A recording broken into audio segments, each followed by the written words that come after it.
Hello friends, good evening. स्वागत है आप सबका शिवकृपा क्लासेज पर।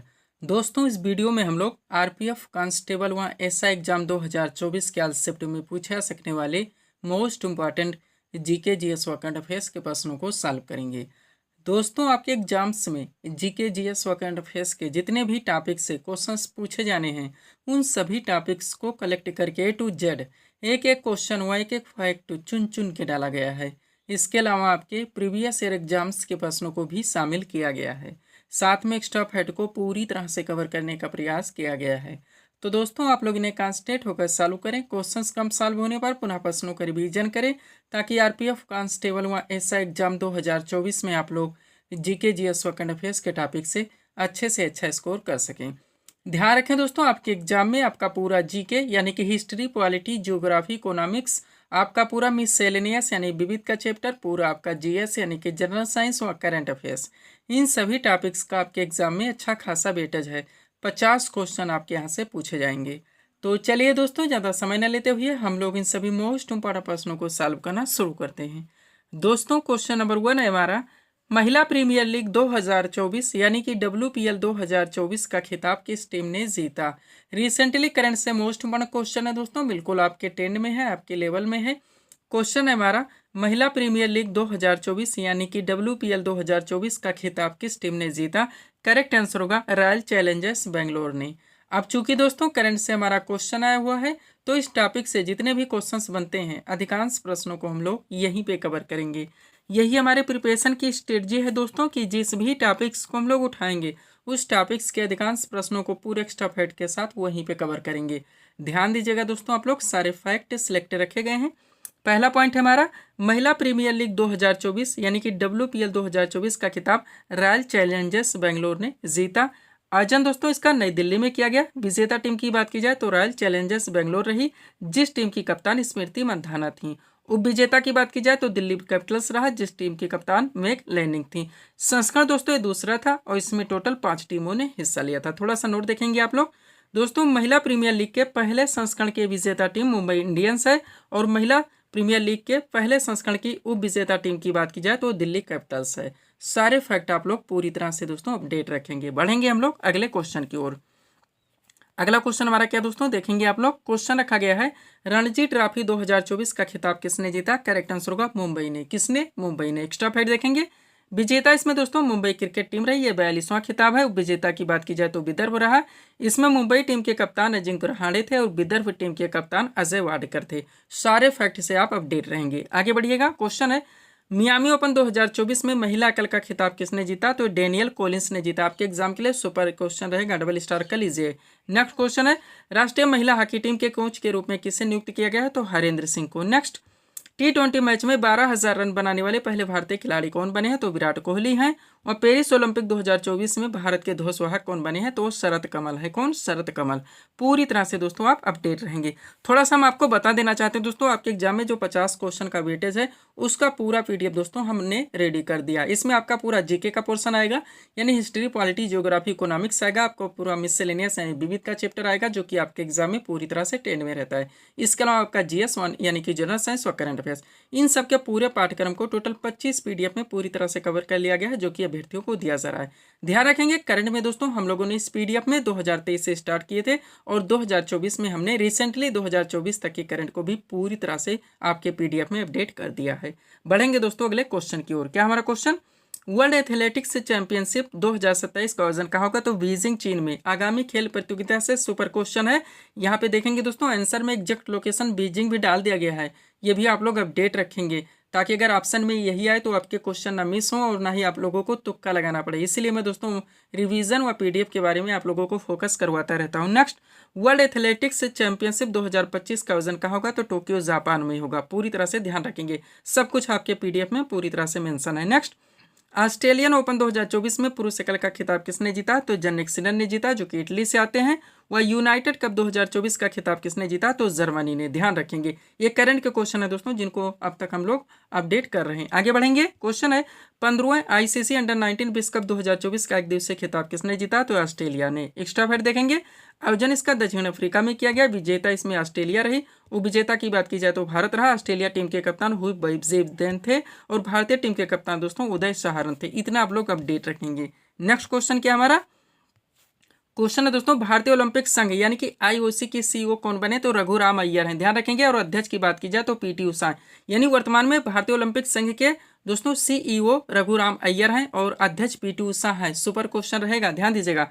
स्थापना भारतीय ओलंपिक संघ की 1927 में हुई थी और इसका मुख्यालय नई दिल्ली में है। पूरी तरह से आप अपडेट रहेंगे। बढ़ेंगे दोस्तों आगे, हम लोग थोड़ा सा पीडीएफ के बारे में बात करेंगे, पुनः हम लोग नेक्स्ट क्वेश्चन की ओर चलेंगे।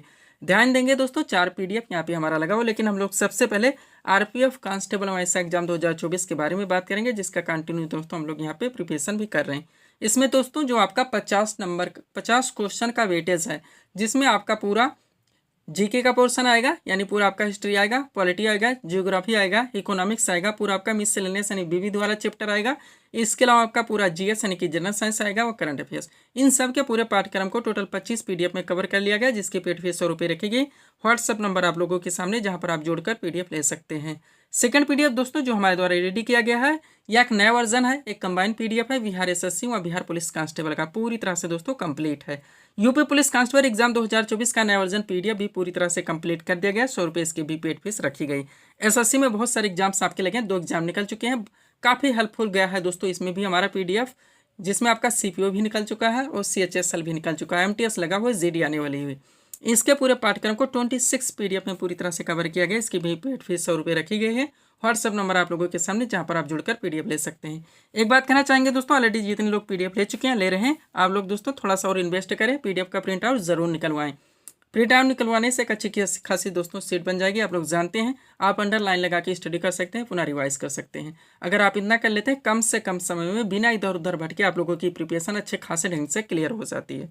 बढ़ेंगे दोस्तों हम लोग अगले क्वेश्चन की ओर। क्या हमारा क्वेश्चन, विटामिन डी का रासायनिक नाम क्या है? तो कैल्सीफेरॉल होता है। क्या होता है? कैल्सीफेरॉल। विटामिन का दोस्तों आपका यहाँ पे क्वेश्चन लग गया है, सीट आपके सामने लगी हुई है, यानी विटामिन से रिलेटेड जितने भी क्वेश्चंस बनते हैं सीट में कवर है। अगर इस सीट को आप लोग अपडेट रखते हैं, कोई भी क्वेश्चन इस टॉपिक से आपके एग्जाम में आते हैं ना, क्वेश्चन आपके मिस होंगे और ना ही क्वेश्चन आपके गलत होंगे। सब कुछ पीडीएफ में आपके मेंशन है। सारे क्लासेस के वीडियोस के पीडीएफ भी अभ्यर्थियों को दिए जा रहे हैं। चलिए शुरू करते हैं। क्वेश्चन हमारा, विटामिन डी का रासायनिक नाम क्या है? तो कैल्सीफेरॉल होता है। अब देखेंगे, सबसे पहले विटामिन का नाम है, फिर रासायनिक नाम दिया गया है, फिर कमी का प्रभाव, यानी कौन सी विटामिन की कमी से कौन सा रोग होता है, ये भी इसमें अपडेट कर लिया गया है, ताकि ये टॉपिक आपका यहीं पे क्लियर हो सके। ध्यान देंगे, सबसे पहले विटामिन ए, रासायनिक नाम रेटिनॉल होता है, इसकी कमी से रतौंधी होती है। विटामिन बी1 की बात की जाए, इसका रासायनिक नाम थायमीन होता है, इसकी कमी से बेरीबेरी होता है। विटामिन बी2 की बात की जाए, इसका रासायनिक नाम रिबोफ्लेविन होता है, इसकी कमी से किलोसिस होता है। विटामिन बी6 की बात की जाए, इसका रासायनिक नाम पायरिडॉक्सिन होता है, इसकी कमी से रक्त क्षीणता, चर्म रोग जैसे होते हैं। आगे बढ़ेंगे हम लोग। अगला क्या दोस्तों, विटामिन बी12 मोस्ट इंपॉर्टेंट, रासायनिक नाम क्या होता है? साइनोकोबालामिन होता है, इसकी कमी से रक्त क्षीणता और तंत्रिका तंत्र की गड़बड़ियाँ जैसे रोग हो सकते हैं। विटामिन सी हजारों बार पूछा गया है, स्क्वायर भी कम होता है, इसका रासायनिक नाम, इसकी कमी से स्कर्वी रोग होता है। विटामिन ई की बात की जाए, इसका रासायनिक नाम टोकोफेरॉल होता है, इसकी कमी से जनन क्षमता की कमी। और विटामिन के मोस्ट होना फिलोक्यूनान, इसका रासायनिक नाम होता है, इसकी कमी से रक्त पर दोस्तों, यानी कि चोट लगने पर रक्त का थक्का नहीं जमता। डायरेक्टली क्वेश्चन बनता है, आप लोग जानते हैं कि किस विटामिन की कमी से चोट लगने पर या रक्त का थक्का नहीं जमता है, तो विटामिन के पूरी तरह से आप अपडेट रखेंगे। बढ़ेंगे दोस्तों हम लोग अगले क्वेश्चन की ओर। अगला क्वेश्चन हमारा किस टॉपिक से देखेंगे हम लोग, क्वेश्चन रखा गया है मीनाक्षी मंदिर। क्वेश्चन पे ध्यान देंगे दोस्तों, क्या है हमारा क्वेश्चन, मीनाक्षी मंदिर भारत के किस राज्य में स्थित है? करेक्ट आंसर होगा मदुरई तमिलनाडु में। थोड़ा सा ध्यान देंगे, भारत के जो महत्वपूर्ण दोस्तों इमारतें हैं, मंदिर आप लोग जानते हैं, सांची का महाबलेश्वर मंदिर, दक्षिणेश्वर काली मंदिर, जितने मोस्ट इंपॉर्टेंट बनते हैं दोस्तों, सब कुछ इस सीट में कवर है। बराबर आपके एग्जाम में क्वेश्चंस बनते हैं, आपका ट्रेंडिंग टॉपिक है, एवर ग्रीन टॉपिक है, ध्यान देंगे आप लोग। और एक बात और दोस्तों, एग्जैक्ट लोकेशन जैसे कि मदुरई तमिलनाडु, ऐसा भी इसमें डाल दिया गया है, ताकि कैसे भी किसी भी ट्रेन से क्वेश्चन आए तो आपके क्वेश्चन इस टॉपिक से कभी मिस ना हो। ध्यान देंगे आप लोग, वो सारे टॉपिक्स जहाँ जहाँ से एग्जाम में क्वेश्चन आपके बनने हैं, पूरी तरह से कवर कर लिया गया है। क्वेश्चन है हमारा, मीनाक्षी मंदिर भारत के किस राज्य में स्थित है? करेक्ट आंसर होगा मदुरई तमिलनाडु में। एक तरफ देखेंगे दोस्तों, भारत के प्रमुख इमारतों एवं मंदिरों को नाम दिए गए हैं, दूसरी तरफ स्थिति यानी कि हमें लोकेशन बताने हैं। चलिए शुरू करते हैं। सबसे पहले अजंता एलोरा गुफा, जो कि औरंगाबाद महाराष्ट्र में स्थित है। आगे देखेंगे शांति निकेतन कहाँ पे स्थित है? तो बीरभूम पश्चिम बंगाल में। सांची का स्तूप हजारों बार पूछा गया, रायसेन मध्य प्रदेश में स्थित है। लिंगराज मंदिर आपका भुवनेश्वर उड़ीसा में स्थित है। सब कुछ पूरी तरह से आप अपडेट रखेंगे। सारे दोस्तों चीज़ें आपको पीडीएफ में पूरी तरह से मिल जाएंगी। सूर्य मंदिर जिसे हम लोग काला पैगोडा के नाम से भी जानते हैं, ये कोणार्क उड़ीसा में है। दक्षिणेश्वर काली मंदिर कोलकाता पश्चिम बंगाल में है। सोमनाथ मंदिर हजारों बार पूछा गया, गिर सोमनाथ गुजरात में है। कैलाश मंदिर एलोरा महाराष्ट्र में। त्र्यंबकेश्वर मंदिर नासिक महाराष्ट्र में। आगे बढ़ेंगे, महाबलेश्वर मंदिर महाराष्ट्र में है। कहाँ पे? महाराष्ट्र में।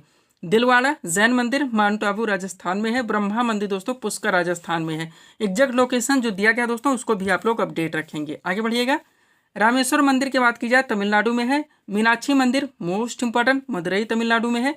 बृहदेश्वर मंदिर तंजावुर तमिलनाडु में है। नटराज मंदिर चिदम्बरम तमिलनाडु में है। पूरी तरह से अपडेट रहेंगे।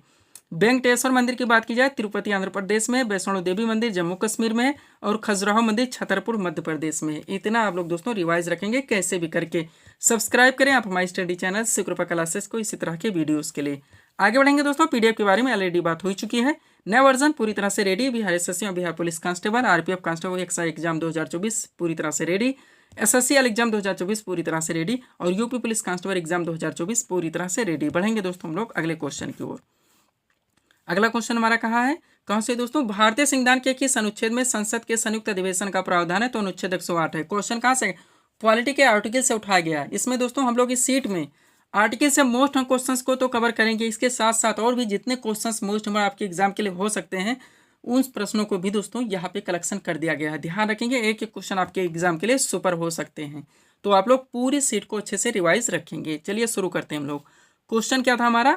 भारतीय संविधान के किस अनुच्छेद में संसद के संयुक्त अधिवेशन का प्रावधान है? तो अनुच्छेद 108 है। पहले क्वेश्चन देखिएगा क्या है, किस अनुच्छेद में मंत्रीगण सामूहिक रूप से लोकसभा के प्रति उत्तरदायी होते हैं? तो अनुच्छेद 75 है। नेक्स्ट, महान न्यायाधीश कभी नहीं भूलेंगे आप लोग, भारत का प्रथम विधि अधिकारी यानी कि अटॉर्नी जनरल ऑफ इंडिया की नियुक्ति किस अनुच्छेद के अंतर्गत की जाती है? तो 76। नेक्स्ट, संविधान के किस अनुच्छेद के अंतर्गत राष्ट्रपति अध्यादेश जारी करता है? तो अनुच्छेद 123 है। और संविधान के किस अनुच्छेद के तहत राष्ट्रपति वित्त आयोग का गठन करता है? तो अनुच्छेद 280 है। आगे बढ़ेंगे, क्वेश्चन है संसद को संविधान संशोधन का अधिकार संविधान के किस अनुच्छेद में वर्णित है? तो अनुच्छेद 368 में। नेक्स्ट, संविधान के किस अनुच्छेद में मूल कर्तव्यों का वर्णन है? तो अनुच्छेद 51 का है। नेक्स्ट, वित्तीय आपात की घोषणा संविधान के किस अनुच्छेद में वर्णित है दोस्तों? तो अनुच्छेद 360 में है। और संविधान के किस अनुच्छेद के अंतर्गत राष्ट्रपति लोकसभा भंग कर सकता है? तो अनुच्छेद 85 है। सब कुछ पूरी तरह से दोस्तों आप लोग अपडेट रहेंगे। आगे बढ़ते हैं हम लोग। क्वेश्चन क्या हमारा, संविधान में वर्णित समवर्ती सूची की प्रेरणा किस देश के संविधान से ली गई? तो ऑस्ट्रेलिया से। ध्यान देंगे, जो टॉपिक उठाया था जैसे स्रोतों से उठा गया, विदेशी स्रोत भारतीय संविधान के 4 मोस्ट क्वेश्चन लगाए गए हैं। पहला है संविधान में वर्णित समवर्ती सूची की प्रेरणा किस देश के संविधान से ली गई? तो ऑस्ट्रेलिया से। नेक्स्ट, संविधान में वर्णित संसदीय शासन प्रणाली किस देश के संविधान से ली गई? तो ब्रिटेन से। नेक्स्ट, संविधान में वर्णित मूल अधिकार किस देश के संविधान से लिया गया? तो संयुक्त राज्य अमेरिका से। और भारतीय संविधान में की संशोधन प्रक्रिया किस देश के संविधान से लेंगे? दक्षिण अफ्रीका। यही है आपका आर्टिकल 368 जो हम लोगों ने अभी देखे हैं। नेक्स्ट, 4 क्वेश्चन एक साथ देखेंगे। पहला है भाषाई आधार पर राज्यों का पुनर्गठन किस वर्ष में किया गया? तो 1956 में। नेक्स्ट, राज्य पुनर्गठन आयोग का गठन कब किया गया? तो 1953 में। नेक्स्ट, भाषाई आधार पर गठित भारत का प्रथम राज्य कौन सा? तो आंध्र प्रदेश है। और राज्य पुनर्गठन आयोग के अध्यक्ष कौन थे? तो फजल अली। ध्यान रखेंगे आप लोग। आगे बढ़िए, क्वेश्चन क्या है दोस्तों?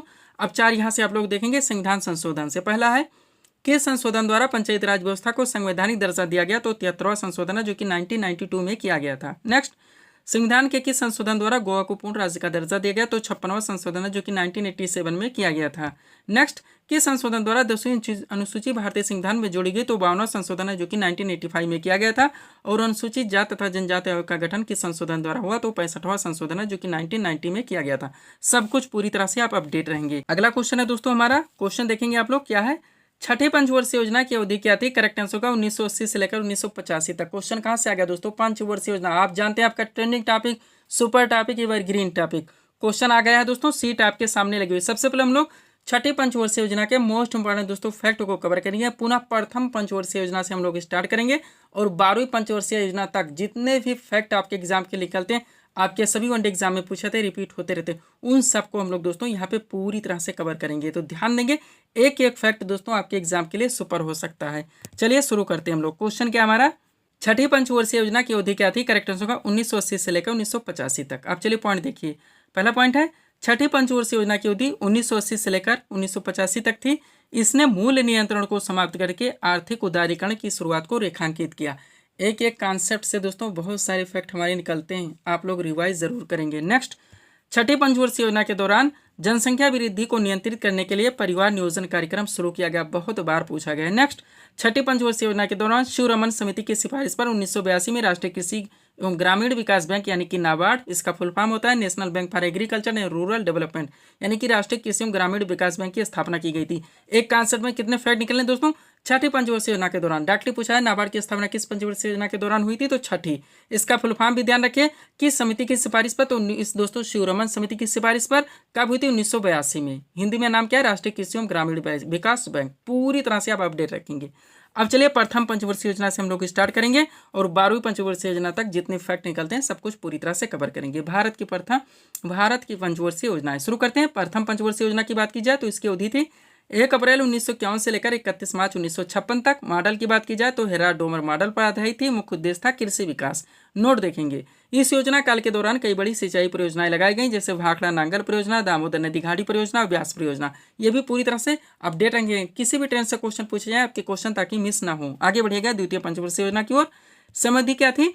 तो 1 अप्रैल 1956 से लेकर 31 मार्च 1961 तक। मॉडल क्या था? तो पीसी महाल नोबिस मॉडल पर आधारित थी। उद्देश्य था औद्योगिक विकास। नोट देखेंगे, द्वितीय पंचवर्षीय योजना के दौरान अनेक महत्वपूर्ण बृहद उद्योग जैसे राउरकेला, भिलाई व दुर्गापुर क्रमशः लगा हुआ दोस्तों, यहाँ पे ध्यान देंगे, जर्मनी, रूस और ब्रिटेन के सहयोग से स्थापित किए गए थे। सेकंड पॉइंट है, द्वितीय पंचवर्षीय योजना के दौरान भारत में मिश्रित अर्थव्यवस्था का विकल्प चुना गया था। सब कुछ आप अपडेट रखेंगे। आगे बढ़िएगा तृतीय पंचवर्षीय योजना की ओर चलते हैं। सब कुछ आपके पीडीएफ में मेंशन है। तृतीय पंचवर्षीय योजना की बात की जाए तो उद्देश्य था आत्मनिर्भरता, कृषि एवं उद्योग का विकास। अब यहाँ से बहुत सारे क्वेश्चन बनेंगे, देखिएगा दोस्तों। तृतीय पंचवर्षीय योजना अपने उद्देश्य को प्राप्त करने में असफल रही, इसलिए इसे असफल योजना माना जाता है। इतना ही डाकली बार बार पूछाता है। जिसके मुख्य कारण थे भारत चीन युद्ध 1962, भारत पाक युद्ध 1965 तथा भूतपूर्व सूखा 1966। सेकंड पॉइंट देखेंगे, तृतीय पंचवर्षीय योजना की असफलता के बाद सरकार को योजना अवकाश मोस्ट इंपॉर्टेंट कब 1966 से 67, 67 से 68 और 68 से 69 की घोषणा करनी पड़ी थी और इस अवधि में 3 वार्षिक योजनाएं तैयार की गई थी। मोस्ट इंपॉर्टेंट फैक्ट आपका पॉइंट देख लेंगे। एक और, हरित क्रांति की शुरुआत तृतीय पंचवर्षीय योजना के दौरान की गई थी। ये भी आप लोग ध्यान रखेंगे। चलिए चौथी पंचवर्षीय योजना की ओर चलते हैं हम लोग। क्या दोस्तों? चौथी पंचवर्षीय योजना मॉडल की बात की जाए तो ये डीआर गाडगिल मॉडल पर आधारित थी। मुख्य उद्देश्य था स्थिरता के साथ आत्मनिर्भरता एवं कृषि तथा सिंचाई पर महत्व। अब 3 क्वेश्चन मोस्ट इंपॉर्टेंट निकलते हैं। पहला है, किस पंचवर्षीय योजना में 14 बैंकों का राष्ट्रीयकरण किया गया था? तो चौथी पंचवर्षीय योजना थी। नेक्स्ट, किस पंचवर्षीय योजना में भारत की कृषि वृद्धि दर सर्वाधिक रही? तो भी चौथी पंचवर्षीय योजना थी। और किस पंचवर्षीय योजना के दौरान इसरो की स्थापना हुई थी? तो भी चौथी पंचवर्षीय योजना ही थी। पांचवी देखेंगे दोस्तों, उद्देश्य क्या था? तो गरीबी उन्मूलन और आत्मनिर्भरता पर बल। अब 3 पॉइंट देखेंगे। पहला है, किस पंचवर्षीय योजना में पहली बार गरीबी हटाओ का नारा दिया गया था? तो 5वीं पंचवर्षीय योजना थी। नेक्स्ट, कौन सी पंचवर्षीय योजना जो केवल 4 वर्ष ही चली थी? मोस्ट इंपॉर्टेंट 5वीं पंचवर्षीय योजना थी। और किस पंचवर्षीय योजना में भारतीय राष्ट्रीय राजमार्ग प्रणाली की शुरुआत हुई थी? तो भी 5वीं पंचवर्षीय योजना ही थी। चलिए छठी पंचवर्षीय योजना की ओर हम लोग चलते हैं। देखेंगे दोस्तों, छठी पंचवर्षीय योजना समयावधि थी 1980 से लेकर 1985, जो हमारा वहाँ पे दोस्तों क्वेश्चन आया हुआ था। अब 2 फैक्ट और इसमें कंप्लीट कर लीजिए आप छठी पंचवर्षीय योजना में। पहला दोस्तों, किस पंचवर्षीय योजना का प्रारंभ रोलिंग प्लान को साथ करके की गई थी? तो छठी पंचवर्षीय योजना। और किस पंचवर्षीय योजना में समन्वित ग्रामीण विकास कार्यक्रम शुरू हुआ था? तो छठी पंचवर्षीय योजना थी। सातवीं देखेंगे, समयावधि 1985 से 90। मुख्य उद्देश्य था रोजगार, शिक्षा तथा जन स्वास्थ्य का विकास। अब एक पॉइंट देख लीजिए, कौन सी पंचवर्षीय योजना प्रधानमंत्री राजीव गांधी के कार्यकाल में शुरू हुई थी? तो 7वीं पंचवर्षीय योजना थी। आगे बढ़ेंगे हम लोग। 8वीं देखिए दोस्तों, 8वीं पंचवर्षीय योजना की बात की जाए, समयावधि 1992 से 97। मुख्य उद्देश्य था मानव संसाधन का विकास। एक पॉइंट देखेंगे, किस पंचवर्षीय योजना में प्रधानमंत्री रोजगार योजना जो 1993 में शुरू हुई थी वो 8वीं पंचवर्षीय योजना के दौरान। नेक्स्ट, समयावधि 9वीं पंचवर्षीय योजना की बात की जाए तो 1997 से 2002। मुख्य उद्देश्य था न्यायपूर्ण वितरण एवं समानता के साथ विकास। जितने फैक्ट रख रहे हैं पूरी तरह से अपडेट रखेंगे। 10वीं पंचवर्षीय योजना, समयावधि 2002 से 2007। मुख्य उद्देश्य था गरीबी और बेरोजगारी को समाप्त करना एवं अगले 10 वर्षों में प्रति व्यक्ति आय दोगुनी करना। पूरी तरह से अपडेट रहेंगे। आगे बढ़िएगा। 11वीं पंचवर्षीय योजना की बात की जाए, समयावधि 2007 से 12। मुख्य उद्देश्य था तीव्रतम एवं समावेशी विकास। एक पॉइंट देखिए, किस पंचवर्षीय योजना में वर्ष 2009 में शिक्षा का अधिकार अधिनियम प्रस्तुत किया गया था जो कि वर्ष 2010 में लागू हुआ था? तो 11वीं पंचवर्षीय योजना ही थी। 12वीं देखेंगे, पंचवर्षीय योजना, समयावधि 2012 से 17। मुख्य उद्देश्य था तीव्रतम और समावेशी तीव्रतम, समावेशी और सतत विकास। इसके बाद जानते हैं आप लोग दोस्तों पंचवर्षीय योजना समाप्त कर दी गई। इसके स्थान पे दोस्तों नीति आयोग का गठन किया गया 1 जनवरी 2015 को। अब ये नोट देखिए दोस्तों, योजना आयोग की स्थापना केंद्रीय मंत्रिमंडल के एक प्रस्ताव द्वारा, इतना ही कॉन्सेप्ट बार बार पूछाता है, कब हुई थी 15 मार्च 1950 को। और योजना आयोग एक संवैधानिक संस्था नहीं, जैसे कि हमारा वित्त आयोग हो गया दोस्तों, संघ लोक सेवा, राज्य लोक सेवा, निर्वाचन आयोग, ये दोस्तों हमारे संवैधानिक संस्थाएं। लेकिन योजना आयोग इसका दोस्तों गठन केंद्रीय मंत्रिमंडल के प्रस्ताव द्वारा 15 मार्च 1950 को होता है, एक संवैधानिक संस्था नहीं है। ये भी कॉन्सेप्ट बार बार पूछा था, ध्यान रखेंगे। पीडीएफ के लिए दोस्तों ये हमारा व्हाट्सअप नंबर लगा हुआ है। बढ़ेंगे दोस्तों हम लोग अगले क्वेश्चन की ओर। अगला क्वेश्चन हमारा क्या है दोस्तों, देखेंगे हम लोग। क्वेश्चन रखा गया है डेसिबल किसे नापने में प्रयोग में लाया जाता है, तो वातावरण में ध्वनि। पूरी तरह से अपडेट रहेंगे। क्वेश्चन कहाँ से आ गया है दोस्तों, जनरल साइंस। तो सीट आपके सामने है। मोस्ट इम्पोर्टेंट क्वेश्चंस को कलेक्शन किया गया दोस्तों, यहाँ पे ध्यान देंगे आप लोग।